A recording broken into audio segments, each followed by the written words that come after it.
សួស្តីអ្នកទាំងអស់គ្នានៅក្នុងវីដេអូនេះយើងបន្តពីភាគមុនហ្នឹងគឺយើងចប់ទៅលំហាត់អនុវត្តពីរនេះបាទអញ្ចឹងក្នុងភាគនេះយើងបន្ត2ទៅ3ចំណុចទៀតដើម្បីបញ្ចប់មេរៀនទី4ហ្នឹងអូខេអញ្ចឹងចំណុចដែលយើងរៀនបន្តហ្នឹងគឺតាក់ទងជាមួយនឹងការគណនាស្វ័យគុណអញ្ចឹងដើម្បីគណនាស្វ័យគុណនៅក្នុង Python យើងប្រើប្រាស់ function pow នេះគឺមកពាក្យ power ស្វ័យគុណបាទអញ្ចឹងវាស្ថិតនៅក្នុង module មួយឈ្មោះថា map អញ្ចឹងយើងត្រូវការ import module map មកសិនទើបយើងអាចប្រើ function power នឹងបានណាបាទចំពោះពាក្យថា module នេះខ្ញុំចង់បញ្ជាក់អ្នកទាំងអស់គ្នាបន្តិចmodule ហ្នឹងគឺជាបណ្ដុំខ្លះ library របស់Python វាដូចមួយភាសាផ្សេងដែរឧទាហរណ៍ដូច C++ ជាទូទៅគេហៅថា library ឬក៏ header file ចំពោះភាសា Java ជាទូទៅគេហៅថា package បាទចំពោះភាសា C# គេអត់ហៅ package គេហៅ namespace អញ្ចឹងវាទៅការ import ពពួកបណ្ដុំខ្លះ library ហ្នឹងដើម្បីយក code នៅក្នុងហ្នឹងយកមកប្រើឬក៏ method ឬក៏ function នៅក្នុងហ្នឹងយើងយកមកប្រើនៅក្នុង code របស់យើងណាបាទអូខេអញ្ចឹងដើម្បីគណនាស្វ័យគុណងាយទេយើងប្រើ pow មកហើយយើងត្រូវការតម្លៃលេខ2អញ្ចឹងលេខដំបូងគេនេះ parameter ទី1ហ្នឹងបាទគឺជា call ហើយ2នេះគឺបាទលេខ3ហ្នឹងគឺជា parameter ទី2អាហ្នឹងគឺស្វ័យគុណអញ្ចឹងកន្លែងនេះឧទាហរណ៍យើងចង់គណនា2ស្វ័យគុណ3អញ្ចឹងនៅពេលដែលយើងទៅសេគឺយើងទៅសេបាទ map.pow នេះមកតើមកយើងសេ call មកនេះលេខ2ហ្នឹងមុនបន្តមកទៀតស្វ័យគុណនៅខាងក្រោយអូខេអញ្ចឹងអាហ្នឹងគឺការគណនាស្វ័យគុណងាយស្រួលណាបាទឧទាហរណ៍អ្នកនរគ្នាចង់គណនា2សេគុណ7មួយទៀតទេអញ្ចឹងអ្វីដែលយើងទៅសេគឺ power បាទ map.pow បាទបន្តមកទៀតយើងបោះលេខ2មកហើយយើងដាក់ស្វ័យគុណហើយចំពោះលេខទាំងពីរហ្នឹងគឺយើងអាចដាក់លេខក្បៀសក៏បានដែរឧទាហរណ៍ស្វ័យគុណ0.5 ហ្នឹងក៏បានដែរអូខេចានេះគឺជាការគណនាស្វ័យគុណឥឡូវនេះគឺយើងតទៅមួយចំណុចទៀតទៅចាំពេលចប់ឬការ៉េហើយយើងតេស្តនៅក្នុងកូដរបស់យើងទាំងអស់គ្នាអូខេមួយទៀតគឺការគណនាឬការ៉េបាទឬការ៉េឬអីក៏ដោយឬគីបឬទី3ឬទី4ក៏ដោយអញ្ចឹងសួរថាយើងគណនាមិនអញ្ចឹងចំពោះការគណនាឬការ៉េយើងប្រើប្រាស់ function មួយឈ្មោះថា sqrt នេះគឺមកពីពាក្យពេញ square root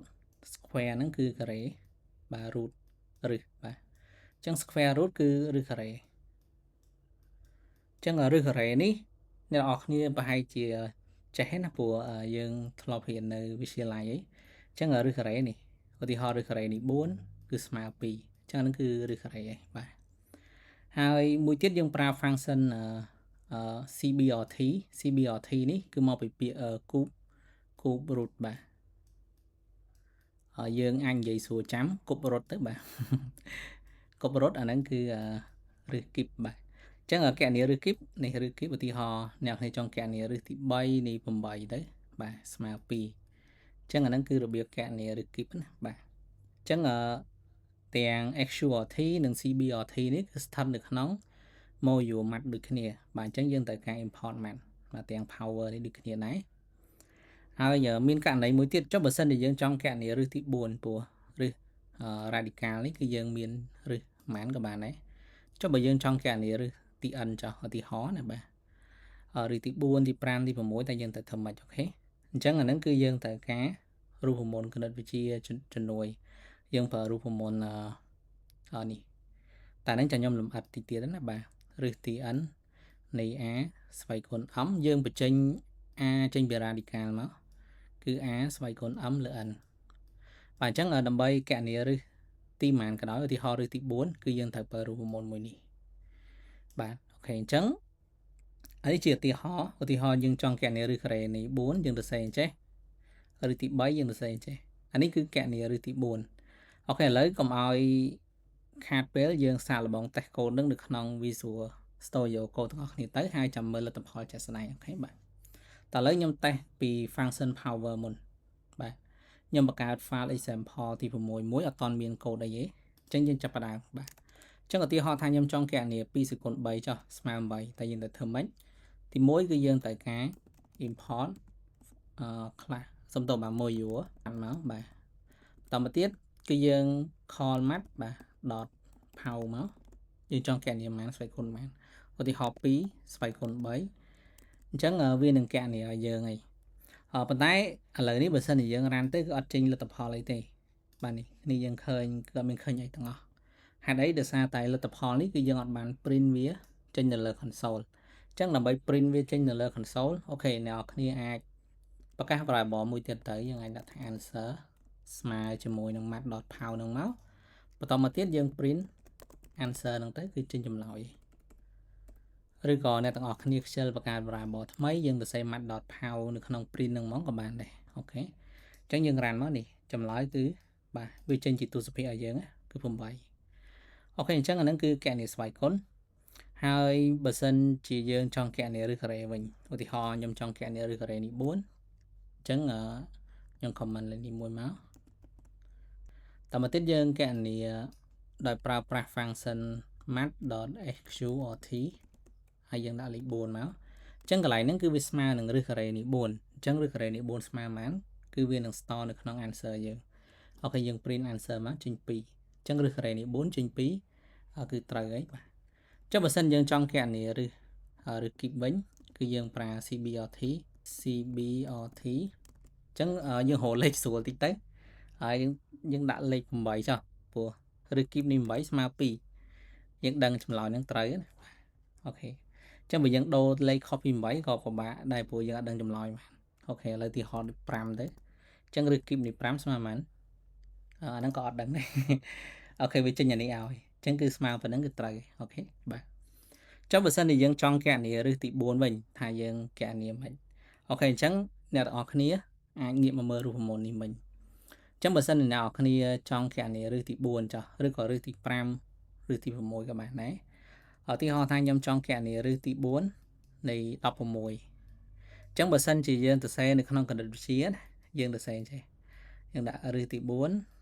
បាទនៃ2ស្វ័យគុណ4អញ្ចឹង2ស្វ័យគុណ4វា16តោះមកយើងយកស្វ័យគុណនេះចែកជាមួយ radical បាទឬរបស់វានេះគឺស្មើនឹង2ស្វ័យគុណ1តែបាទយើងយក4លើ4បាទបន្តមកទៀតគឺស្មើនឹង2ស្វ័យគុណ1ស្មើ2អូខេប៉ុន្តែសម្រាប់កូដយើងវិញពួកយើងកុំបញ្ចេញអញ្ចឹងបើសិនជាយើងបញ្ចេញអញ្ចឹងយើងអត់ដឹងធ្វើម៉េចបានអានេះទៅសេបានប៉ុន្មានលើប៉ុន្មានទេប៉ុន្មានស្វ័យគុណប៉ុន្មានទេអញ្ចឹងអ្នកនរគ្នាកុំទៅសេ2ស្វ័យគុណ4យើងបញ្ចេញយកហ្មងទៅយើងដាក់នេះ4នេះ16អញ្ចឹងកាលណាយើងអត់ទៅសេអញ្ចឹងស្វ័យគុណ1យើងបញ្ចេញ16នឹងមកហ្មងទៅគឺចេញ16ស្វ័យគុណ1ចែកឲ្យ4អញ្ចឹងអានេះរើសទី4នេះអញ្ចឹងសំណួរសួរថាយើងដឹងហ្នឹងយើងដឹងអត់ថា16ស្វ័យគុណ1លើ4នេះស្មើប៉ុន្មានអូខេយើងអត់ដឹងទេប៉ុន្តែយើងអាចប្រើអីបាទកុំព្យូទ័រវាអ្នកគិតឲ្យយើងតែយើងអាចប្រើ function power របស់យើងមកតមកទៀតខ្ញុំទៅសេគោល16ហើយខ្ញុំបោះស្វ័យគុណអញ្ចឹងស្វ័យគុណប៉ុន្មានគឺស្វ័យគុណ1ចែក4អញ្ចឹងពេលហ្នឹងគឺវានឹងគណនាឬទី4នៃ16ឲ្យយើងឯងអូខេឥឡូវយើងសាកល្បងណាបាទយើងទាញចេញមកអញ្ចឹងឥឡូវយើងសាកទៅខ្ញុំ comment នេះមួយខ្ញុំដាក់ថាបាទហើយយើងប្រើ power មកតមកស្វ័យគុណ16នៃ1លើ4អញ្ចឹងឬទី4នៃ16ស្មើប៉ុន្មានអូខេអញ្ចឹងបើចេញចម្លើយមកស្មើ2អូខេត្រូវបើខុសពី2គឺខុសហើយបាទអូខេអញ្ចឹងចម្លើយឃើញ2គឺត្រូវហើយចុះបើសិនអ្នកនេះចង់គណនាឬទី5ពួកយើងធ្វើម៉េចបាទយើងគ្រាន់តែដូរអានេះមកលេខ5មែនទេអញ្ចឹងយើងដូរអានេះមក5នេះមកឬទី6អូខេយើងដូរមកបាទឬទី7គឺយើងដូរកន្លែងនឹងដូចគ្នាបាទអញ្ចឹងអាហ្នឹងគឺជាវិធីសាស្ត្រក្នុងការគណនាស្វ័យគុណបាទផៅយើងប្រើផៅហើយរបៀបគណនាឬការ៉េឬគីបជាមួយឬទី n អូខេអញ្ចឹងយើងអាចដោះស្រាយបញ្ហាបានបើសិនជាយើងជួបអានឹងជាក់ស្ដែងនៅក្នុងអញ្ចឹងចំណុចមួយទៀតនេះគឺយើងនិយាយអំពីការប្រកួតលេងម្ដងអញ្ចឹងប្រកួតលេងនេះគឺយើងប្រើ function មួយឈ្មោះថា round បាទ round នេះគឺយើងប្រកួតលេខប៉ុន្តែខ្ញុំបញ្ជាក់តិច round នេះគឺអត់ស្ថិតនៅក្នុង module math ឬក៏អីទេគឺវាស្គាល់ស្រាប់ដោយ Python ណាបាទអញ្ចឹងយើងសេ function round យកមកវាដូចមួយ function input ហើយជាមួយនឹង output ឯដែរណាគឺយើងទៅសេ direct អូខេអញ្ចឹង round នេះគឺប្រើសម្រាប់ធ្វើការកំណត់នៅ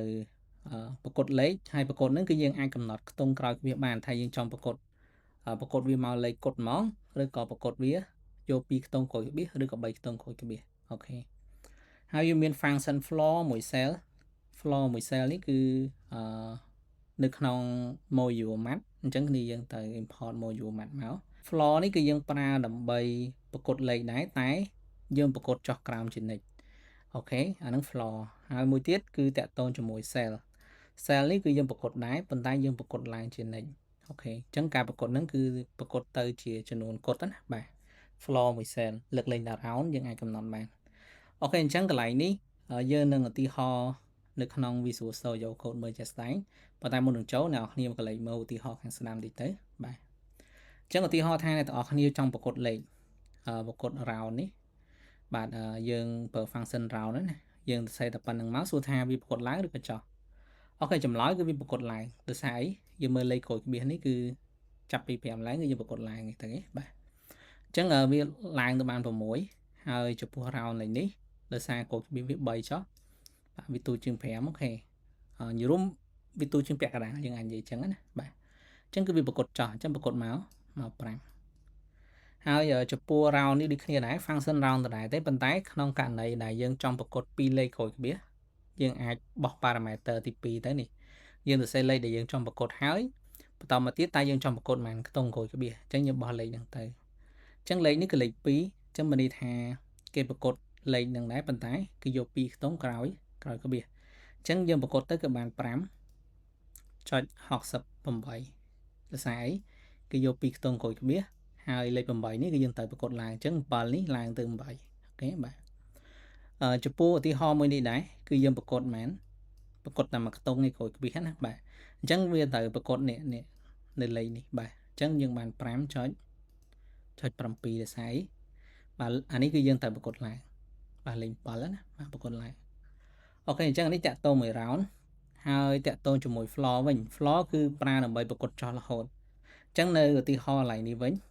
floor របស់យើងដាក់ 1.9 អញ្ចឹងទោះបីជា 1.9 1.8 1.ម៉ានក៏ដោយឲ្យតែយើងប្រើប្រាស់ function floor ហ្នឹងគឺវាប្រកួតចុះហើយអញ្ចឹង 1.9 ប្រកួតចុះមកគឺបាន1ចំពោះ cell វិញប្រកួតឡើងជានិច្ចទោះបីជា 1.ម៉ានក៏ដោយ 1.1 1.2 1.3 អញ្ចឹងវាប្រកួតឡើងរហូតអញ្ចឹងចម្លើយរបស់យើងគឺទទួលបាន2បាទអញ្ចឹងឥឡូវជាឧទាហរណ៍តាក់ទងមួយ round floor ហើយមួយ cell ឥឡូវយើងក៏លេចមើលឧទាហរណ៍ហ្នឹងនៅក្នុងអូខេឥឡូវខ្ញុំបើក VS Code មកហើយយើងសាកល្បងឧទាហរណ៍បាទឧទាហរណ៍ថាខ្ញុំដាក់ answer មួយទៅហើយយើងធ្វើការប្រកួតលេខអូខេអញ្ចឹងខ្ញុំប្រើ function round នេះគឺអត់ស្ថិតនៅក្នុង module math ទេអ្នកនរគ្នាសេ round ទៅអញ្ចឹងមកទៅគឺវាស្គាល់ឥឡូវលេខដែលយើងចង់ប្រកួតលេខហ្នឹងវាអាចនៅក្នុង variable លេខក៏បានដែរប៉ុន្តែខ្ញុំដាក់ឧទាហរណ៍នេះខ្ញុំដាក់ជាលេខយកមកហ្នឹងលឿនអូខេបាទឥឡូវខ្ញុំចង់ប្រកួតលេខឧទាហរណ៍ 2.8 ចុះអញ្ចឹងចម្លើយរបស់យើងទទួលបានគឺបាទគឺ3វាប្រកួតឡើងបាទនេះប៉ុន្តែបើសិនជាយើងឧទាហរណ៍យើងមានក្បៀសច្រើនណាហើយយើងចង់បាន2ខ្ទង់ក្រោយក្បៀសអូខេអញ្ចឹងយើងខំមកយើងកំណត់ចំនួនខ្ទង់ក្រោយក្បៀសថាយើងចង់បានប៉ុន្មានខ្ទង់អញ្ចឹងនេះវាយក2ខ្ទង់ក្រោយក្បៀសគឺ81ហើយលេខខាងក្រោយ81ហ្នឹងគឺវាតូចជាង5អញ្ចឹងវាប្រកួតចោះអញ្ចឹងវានៅតែ 2.81 ដដែលទេលេខហ្នឹងអូខេអញ្ចឹងចម្លើយយើងគឺបាទ 2.81 តែបើសិនជាកន្លែងនេះវាឡើងឧទាហរណ៍ណា6អញ្ចឹងវាឡើងទៅ 2.82 អូខេអាហ្នឹងគឺតាក់ទងជាមួយនឹង round បាទឥឡូវយើងកន្លែងមើល function floor ម្ដងអូខេបាទ floor គឺយើងប្រកួតចោះជានិច្ច floor ហ្នឹងយើងអាចចំណាំដូចfloor ហ្នឹងបែរថាកម្រាលមែនជន់ទៅហ្នឹងហើយអញ្ចឹងយើងអាចធៀបវាទៅគឺវាចោះរហូតហើយអូខេនេះយើងត្រូវការប្រើ math បាទ math.floor បាទបន្តមកទៀតយើងអាចដាក់លេខដែលយើងចង់ប្រកួតចោះទៅឧទាហរណ៍ថា 1.9 អញ្ចឹងខ្ញុំប្រកួតចោះគឺបាន1ដដែលចឹងខ្ញុំរានមកនេះគឺ1តែបើសិនជាយើងចង់ប្រកួតឡើងរហូតវិញអូខេយើងអាចដាក់ 1. ប្រហែលក៏បានដែរ 1.2 ក៏បាន 1.9 ក៏បានប៉ុន្តែយើងប្រើ function នេះ cell បាទអូខេឥឡូវខ្ញុំ comment នេះមួយអូខេខ្ញុំដាក់ថា cell អញ្ចឹង cell នេះ 1. ប្រហែលក៏ដោយក៏វាប្រកួតឡើងដែរឥឡូវខ្ញុំរានមកអូខេអញ្ចឹងប្រកួតឡើងទៅ2អូខេអញ្ចឹងអាហ្នឹងគឺ function round floor ហើយជាមួយនឹង cell អញ្ចឹងអ្នកនរគ្នាយល់ពីការប្រកួតលេខហ្នឹងណាប៉ុន្តែខ្ញុំមានចំណុចមួយវិញ ដែលចង់សារឲ្យអ្នកនរគ្នាគិតកន្លែងនេះគឺយើងប្រកបហ្នឹងគឺយើងប្រកបតាក់ទងជាមួយចំនួនកុដទេមែនអត់ចុះបើសិនជាយើងចង់ប្រកបលេខអវិជ្ជមានវិញអញ្ចឹងចាំមើលអ្នកគ្នាអាចសាកល្បងឆ្លើយថាតើរឿងខុសលេខនេះអញ្ចឹងសំណួរសួរថាចេះចុះបើសិនជាយើងចង់ប្រកបលេខអវិជ្ជមានឧទាហរណ៍ណាយើងប្រើប្រាស់ map dot floor អញ្ចឹង floor នេះគឺប្រកបចោះជានិច្ចចុះបើសិនជាខ្ញុំចង់ប្រកបលេខដក 2.3 អញ្ចឹងសំណួរសួរថាពេលដែលវាប្រកបចោះហ្នឹងណៅវាស្មើប្រមាណអូខេអញ្ចឹងចម្លើយគឺស្មើដក3មិនស្មើដក2ណាដោយសារអីដោយសារតែលេខតូចជាងដក 2.3 ហ្នឹងគឺលេខដក3អូខេចាំមើលតិចទៀតខ្ញុំគូសក្រាបឲ្យអ្នកគ្នាមើលអញ្ចឹងចម្លើយគឺដក3តែបើសិនជាយើងប្រើ cell កន្លែងនេះគឺវាប្រកបឡើងអញ្ចឹងយើងប្រកបឡើងទៅបានគឺបានដក2បាទអញ្ចឹងដោយសារតែអរបស់វាឥឡូវចាំមើលខ្ញុំបញ្យល់អ្នកនរគ្នាកន្លែងហ្នឹងព្រោះដោយសារយើងធ្លាប់តែប្រកបលេខវិជ្ជមានដល់ពេលអវិជ្ជមានពេលខ្លះអាចច្រឡំហ្នឹងឯងតែបើអ្នកគ្នាអត់ច្រឡំដូចខ្ញុំទេអូខេហ្នឹងអត់អីទេយើងយល់ច្បាស់ហើយឥឡូវខ្ញុំគូអ្នកគ្នាមើលបន្តិចឧទាហរណ៍ថាយើងមានអមួយយើងចាប់ចេញពី0ចុះអានេះដកអណន្តបាទនេះបូកអណន្តអូខេអញ្ចឹងបើសិនជាអ្នកនរគ្នាប្រកបលេខណាយើងមានអីលេខ1អានេះលេខ2ចុះហើយលេខដែលយើងចង់ប្រកប 1.3 កន្លែងនេះឧទាហរណ៍អញ្ចឹងបើសិនជាយើងប្រកបចោះយើងប្រើ floor អញ្ចឹងពេលហ្នឹងគឺយើងនឹងបានលេខប៉ុន្មាននេះយើងចោះមកគឺបានលេខ1តែបើយើងប្រកបលេខហ្នឹងឡើងអញ្ចឹងយើងប្រកបឡើងមកគឺបានលេខប៉ុន្មានលេខ2ហ្នឹងបើយើងប្រើ cell ណាអញ្ចឹងអានេះ floor បាទអានេះ cell ប៉ុន្តែបើសិនជាអ្នកនរគ្នានិយាយរឿងអវិជ្ជមានវិញអូខេឥឡូវយើងមើលអវិជ្ជមានអានេះគឺដក1អានេះគឺដកប៉ុន្មានដក2ឥឡូវឧទាហរណ៍ថាខ្ញុំចង់ប្រកបលេខដក 1.3 ចា៎នៅកន្លែងនេះដក 1.3 អញ្ចឹងបើសិនជាអ្នកទាំងអស់គ្នាចង់ប្រកបឡើងអូខេយើងប្រើ cell ចុះអញ្ចឹងប្រកបឡើងនេះវាឡើងមកប៉ុន្មានបាទវាឡើងមកវាបានដក1តែបើអ្នកទាំងអស់គ្នាចង់ប្រកបចុះយើងប្រើ floor អញ្ចឹងយើងប្រកបចុះមកបានប៉ុន្មានអូខេគឺបានដក2វាដូចគ្នាមួយខ្ញុំឧទាហរណ៍ណាខ្ញុំដាក់ 2.3 អញ្ចឹងណាអូខេអញ្ចឹងសង្ឃឹមថាអ្នកគ្នាយល់ឡើងហ្នឹងខ្ញុំចាំឡើងហ្នឹងជាងគេដោយសារតែធ្លាប់យល់ខុសកន្លែងហ្នឹងដូចគ្នាអញ្ចឹងណាអូខេប៉ុន្តែកុំច្រឡំអវិជ្ជមានហ្នឹងអូខេឥឡូវយើងយល់ពីការប្រកបលេខហើយអញ្ចឹងខ្ញុំបញ្ចប់តទៅមួយចំណុចដែលត្រូវប្រកបលេខប៉ុណ្ណឹងយើងមកមើលចំណុចបន្ទាប់គឺសាកល្បងអនុវត្តលំហាត់អញ្ចឹងយើងមានលំហាត់2លំហាត់ហ្នឹងគឺទី1គេឲ្យយើងធ្វើតទៅមួយសមីការដឺការ៉េទី1មួយទៀតគេឲ្យយើងហៅរឹសនៃសមីការដឺការ៉េទី2អញ្ចឹងទីទៀតខ្ញុំនឹងបញ្យល់លំហាត់ហ្នឹងអញ្ចឹងបើសិនអ្នកនរគ្នាចាប់អារម្មណ៍ចង់សាកល្បងអូខេយើងអាចមើលលំហាត់នឹងឲ្យយល់ហើយយើងចាប់ផ្ដើមធ្វើសិនណាហើយបន្តមកទៀតចាំមើលកំណែនៅក្នុងវីដេអូហ្នឹងអូខេឥឡូវខ្ញុំបញ្យល់លំហាត់នឹងមួយសិនលំហាត់ទី1គេឲ្យអ្នកនរគ្នាស្វែងរកតម្លៃ x នៃសមីការដឺការ៉េទី1គឺ ax បូក b ស្មើ0បន្តមកទៀតគេឲ្យដោយដឹងថា user គាត់បញ្ចូលតម្លៃ a តម្លៃ a ជាមួយនឹង b បាទតម្លៃ a b ហ្នឹងគឺ user បញ្ចូលអញ្ចឹងបើសិនជាអ្នកទាំងអស់គ្នាស្គាល់តម្លៃ a ស្គាល់តម្លៃ b ហើយយើងអាចរក x ឃើញអត់អូខេអញ្ចឹងចម្លើយគឺយើងអាចរកឃើញ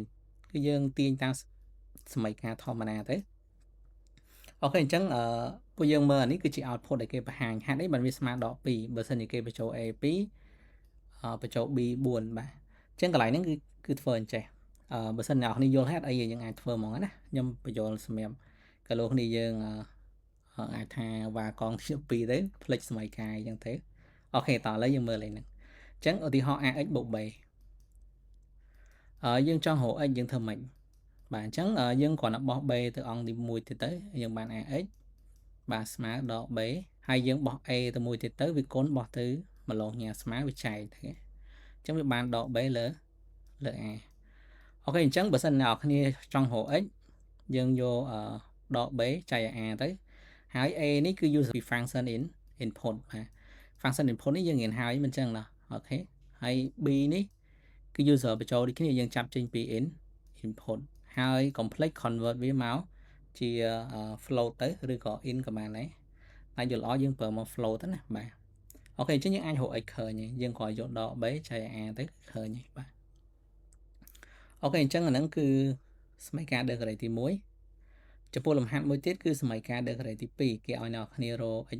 x អង x ដឺបាទ x1 និង x2 ចឹងតម្រងនៃសមីការ degree ទី2ហ្នឹងគឺតម្រង ax ការ៉េបូក bx បាទបូក c ស្មើ0អញ្ចឹងយើងឲ្យ user គាត់បញ្ចូល abc នេះបាទ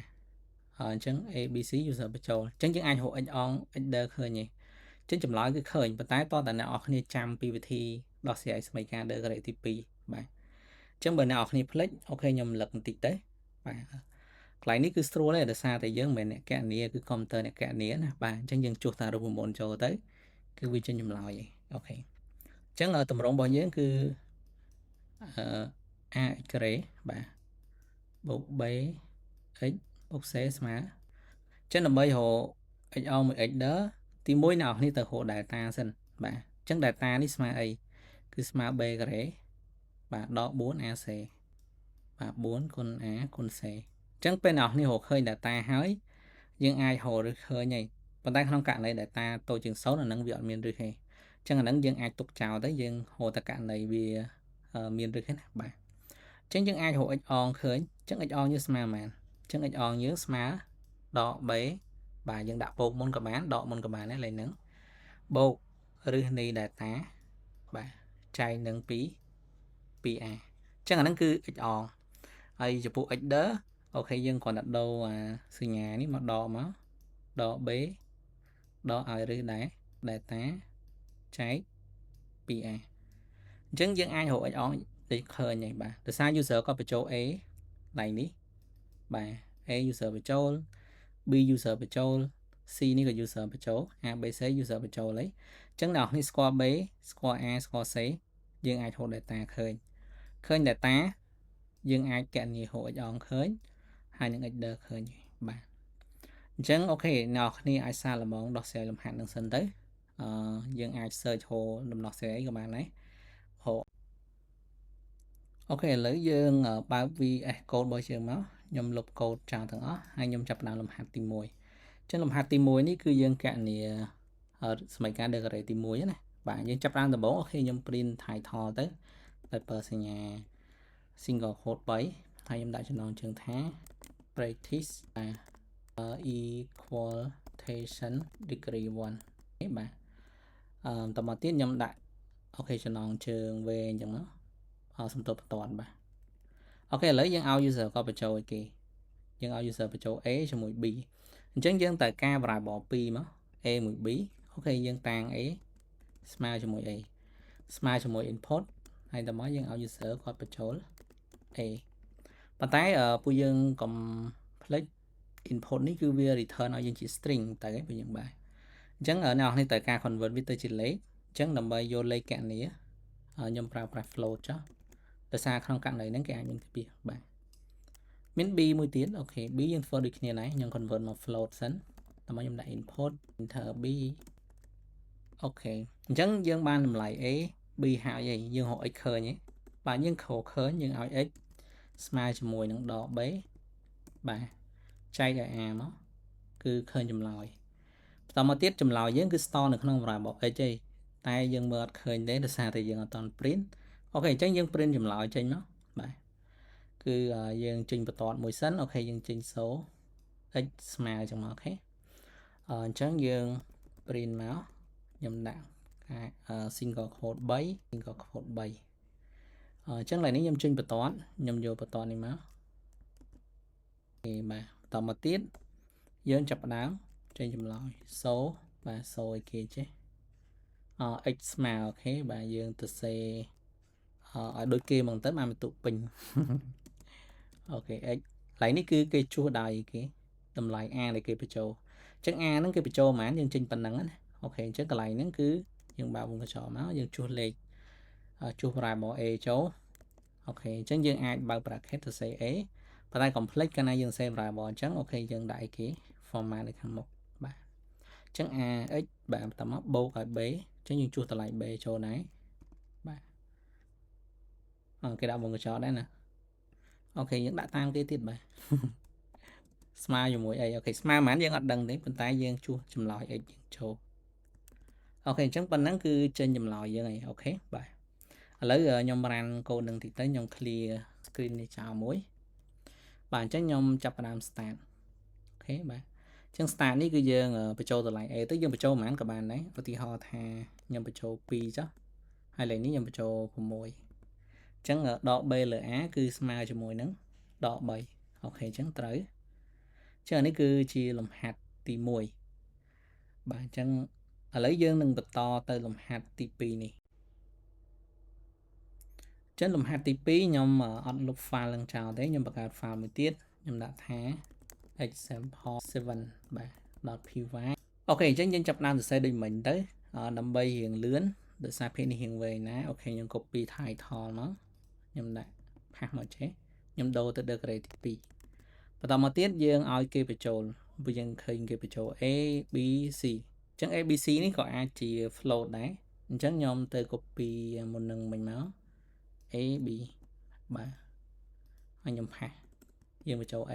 បញ្ចូល b បាទអញ្ចឹងអ្នកទាំងអស់គ្នាគួរតែសរសេរឡើងវិញទៅបើយើងថ្មីណាប៉ុន្តែសម្រាប់ខ្ញុំវាដូចគ្នាពេកអញ្ចឹង copy ទៅលឿនអូខេតែអីគ្នា copy ក៏បានដែរបាទអូខេឥឡូវយើងបញ្ចូល c មួយទៀតយើងម្លែងទៅ float យើងដាក់មកគឺ enter c បាទអូខេបន្តមកទៀតយើងបាន a b c អីអញ្ចឹងអ្វីដែលយើងត្រូវហៅនេះគឺយើងត្រូវហៅអីបាទនេះគឺយើងត្រូវហៅ data សិនអញ្ចឹងដើម្បីហៅ data យើងតាំង variable មួយមកប៉ុន្តែអានេះរូបមន្តគេណាយើងតាំងសញ្ញាថៃកោណហ្នឹងវាអត់មានទេនៅលើ keyboard អញ្ចឹងអ្នកនរគ្នាអាចទៅសេចេះទៅខ្ញុំតាំង variable data អញ្ចឹងជា string ខ្មែរដែលតាអូខេសំខាន់យើងយល់ទេយើងដាក់ d ទៅទេក៏បានដែរបាទអញ្ចឹង b array គឺអ្នកនរគ្នាអាចប្រើ function power ទៅឬក៏យើងប្រើសញ្ញា export ក្នុង cell ក៏បានឧទាហរណ៍ណាបាទអញ្ចឹងបើយើងចង់ប្រើ export ក្នុង cell យើងដាក់ b ផ្កាយ b 2ទេបាទ b array ឬក៏យើងចង់ប្រើ class mat របស់យើងបាទយើង import អី import mat មកបាទតមកទៀតយើងអាចប្រើ mat dot power នៃ b array អញ្ចឹង b 0.2អូខេបានដូចគ្នាប៉ុន្តែបើអ្នកនរគ្នាចង់ធ្វើអញ្ចេះក៏បានដែរនេះ legendary បាទ legendary មកគេធ្វើអញ្ចេះបាទគុណb គុណ b ទៅមិនចេញ b array តែបាទអូខេអញ្ចឹងអ្នកនរគ្នាប្រើមួយណាក៏បានដែរដូចគ្នាណាបាទអូខេអញ្ចឹងឡើយនេះខ្ញុំប្រើ mat បាទ dot power ទៅហើយ b array បន្តមកទៀតយើងដកមកយើងយក4យើងគុណ 1a គុណ 1c អញ្ចឹងយើងដាក់សញ្ញាគុណ a បាទគុណនឹង c អញ្ចឹងយើងនឹងឃើញ data អញ្ចឹង data យើងឃើញប៉ុន្មានយើងអត់ដឹងទេអញ្ចឹងយើងអាចរក x on x ឃើញហ្នឹងបាទអញ្ចឹងយើងអាចទៅសេចេះយើងរក x on មកយើងសេ x1 បាទ x1 ហ្នឹងគឺ x on អីបាទស្មើជាមួយអីយើងដាក់រូបមន្តនឹងចូលទៀតយើងយក data ដែលយើងរកឃើញនេះយើងដក b សិនអូខេយើងដក b សិនប៉ុន្តែដើម្បីកុំឲ្យវាច្រឡំគ្នាណាព្រោះនៅពេលដែលយើងប្រើសញ្ញានឹងចូលគ្នាតែម្លាញគឺយើងអត់អាចសរសេរមួយភាគយកមួយភាគបែងទេអញ្ចឹងអ្វីដែលខ្ញុំធ្វើកុំឲ្យវាច្រឡំអត្ថភាពគ្នាខ្ញុំប្រើវងកញ្ចក់អូបាទវងកញ្ចក់ចេះចែកជាមួយនឹងវងកញ្ចក់មួយទៀតអញ្ចឹងវងកញ្ចក់ខាងលើនេះគឺជាភាគយកវងកញ្ចក់ខាងក្រោមនេះគឺជាភាគបែងអញ្ចឹងភាគយកយើងយកអីធ្វើអីគឺយើងយកដក b បាទបូកជាមួយនឹងឫសការ៉េនៃ data អញ្ចឹងឫសការ៉េនេះគឺយើងប្រើប្រាស់ mat .sqrt នៃ data បាទចែកជាមួយនឹង2គុណនឹង a អញ្ចឹងអានេះគឺជាចម្លើយនៃ x on ចុះ x der វិញអូខេបាទ x der ស្មើជាមួយនឹងភាគយកចែកជាមួយនឹងភាគបែងអញ្ចឹងភាគយកនេះគឺយើងសរសេរដូចខាងលើដែរតែដូរមួយសញ្ញាដកវិញ mat .sqrt នៃដែលតាអញ្ចឹង data នេះជា variable ដែលយើងហៅពីនេះមកណាគុណចែកឲ្យ2គុណ a អូខេអញ្ចឹងនៅកន្លែងនេះយើងរកឃើញ x on រកឃើញ x der ហើយបាទប៉ុន្តែយើងអត់តន់បង្ហាញចេញចម្លើយចេញទៅអូខេឥឡូវយើង output តិចទៅថា x on x der យើងត្រូវហ៎បាទអញ្ចឹងយើងសរសេរ print មក3អូខេអញ្ចឹងក្នុងនេះយើងខ្ញុំ copy បន្ទាត់ដូចមុននឹងមិញដើម្បីវាស្មើគ្នាណាបាទ2ផាសបាទបន្តមកទៀតយើងបង្ហាញចម្លើយ x on អញ្ចឹង x on ស្មើប៉ុន្មានខ្ញុំសេ x on មកស្មើជាមួយនឹងយើងជួសដោយ variable x on មក អូខេឡើយនេះគឺ x ដឺស្មើជាមួយនឹង x ដឺអូខេ x ដឺបាទអញ្ចឹងឥឡូវយើងរ៉ានសារល្បងទៅអូខេអានេះគេសរសេរចេះទៀតទេអូខេគេបង្ហាញ data ទៀតណាអូខេយើងបង្ហាញដូចគេទៀតបាទដើម្បីបានបន្ទុកពេញអូខេដាក់ v got data ស្មើប៉ុន្មានអូខេស្មើប៉ុន្មានក៏យើងអត់ដឹងដែរប៉ុន្តែដឹងតែនៅក្នុង variable data អញ្ចឹងអានេះគេថែមពាក្យ so ទៀតយើងថែមដូចគ្នាទៀតបាទអូខេ so មកតែឥឡូវយើងសាករ៉ានសារល្បងទៅថាចម្លើយយើងត្រូវឬខុសខ្ញុំអត់ដឹងត្រូវខុសដែរចាំមើលចេះស្ដែងអូខេអញ្ចឹងនៅពេលដែលយើងរ៉ានទៅនេះយើងឲ្យបញ្ចូល a បាទអញ្ចឹង a យើងបញ្ចូលមក242អូខេខ្ញុំដាក់លេខហ្នឹងដើម្បីឲ្យវាស្រួលយើងឃើញឬ10ណាឬដូចគ្នាអញ្ចឹង a យើង2 4យើង b យើង4 c យើង2បាទអញ្ចឹង data ស្មើ0អញ្ចឹង data ស្មើ0ឬ x អងស្មើជាមួយនឹង x ដឺអញ្ចឹងស្មើដក b លើ 2a អញ្ចឹងស្មើដក1អូខេត្រូវបាទអូខេអញ្ចឹងអ្នកនរគ្នាអាចតេស្តលេខដែលប្រមាណទៅដោយសារតែខ្ញុំចង់ដឹងចម្លើយដែលយើងធ្វើឬក៏រូបមន្តដែលយើងសរសេរហ្នឹងវាត្រូវអត់ណាអញ្ចឹងយើងដាក់លេខសួរទៅបាទអូខេអញ្ចឹងនៅក្នុងមេរៀនទី4នេះគឺយើងចប់ប៉ុណ្្នឹងហើយសរុបមកវិញគឺយើងរៀនអំពី operator តាក់ទងជាមួយនឹង arithmetic ហើយជាមួយនឹងការប្រកួតលេខហើយជាមួយនឹងការគណនាឬការ៉េនិងស្វ័យគុណអូខេអញ្ចឹងយើងជួបគ្នានៅមេរៀនទី5ដែលយើងនឹងសិក្សាបន្ថែមទៀតតាក់ទងជាមួយនឹង operator ថែមទៀតណាបាទអូខេអញ្ចឹងយើងជួប